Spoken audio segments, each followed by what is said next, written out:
Есть стрелочки, которые показывают осмотр терапевта перед вакцинацией. Затем уже стрелочка у нас идет вакцинация от COVID-19 наверху и внизу. Вот такие стрелочки ведут от регистратуры вплоть до прививочного кабинета на 3-й этаж. А поднимаясь по лестнице, идущие на прививку узнают о вакцинации чуть больше благодаря этим памяткам. Желающих уберечь свое здоровье от вируса в стенах Малгобекской больницы с каждым днем все больше. У нас бывает где-то от 70 до 110 человек, но в среднем 90. Я считаю, что это связано с тем, что сейчас уже скоро начнется учебный процесс. Это и педагоги, и студенты. Потом очень много людей выезжает в актовым методом работать. И одно из требований – это чтобы была прививка от новой коронавирусной инфекции.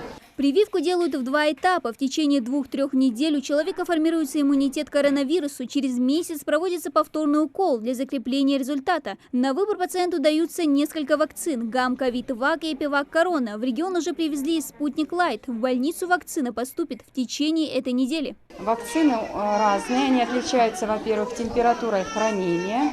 Потом у них очень разный интервал между первой и второй вакцинацией. А «Спутник Лайт» отличается тем, что он однокомпонентный, то есть его не нужно делать второй раз. Один раз сделал, и на целый год вы считаетесь привитым от новой коронавирусной инфекции. Выработка коллективного иммунитета пока единственный способ избежать очередной вспышки инфекции. По словам медиков, к этому все и идет.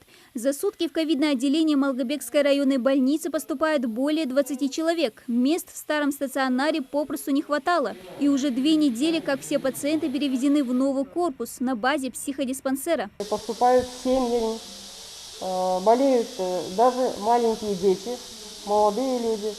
И сказать, что заболевание отступает назад, этого сказать, конечно же, нельзя. К сожалению, идет прогрессирование заболеваний. Здесь и палаты просторнее, и условия лучше. В отличие от старого корпуса, есть своя операционная, лаборатория со всем оборудованием, рециркуляторы для обеззараживания воздуха во всех палатах и весь необходимый перечень лекарств для больных. Есть и на территории нового корпуса своя кислородная станция. В день больным поступает порядка 180 баллонов кислорода. В кислороде нуждаются больше 60 пациентов. Ситуация с вирусом обостряется с каждым днем. Новые штаммы не щадят никого. Болеют все, и взрослые, и дети. В реанимации с тяжелой формой ковида находится 11 человек. Среди них и Фирдоусбекова.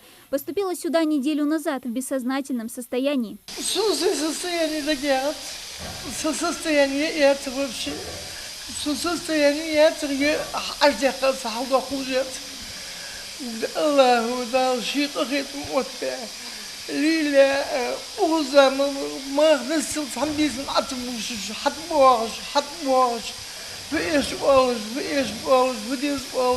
В отделении развернуто 140 коек, но учитывая, что количество больных уже больше 130, врачи планируют увеличить коечный фонд. У нас есть больные, которые в крайне тяжелым состоянием.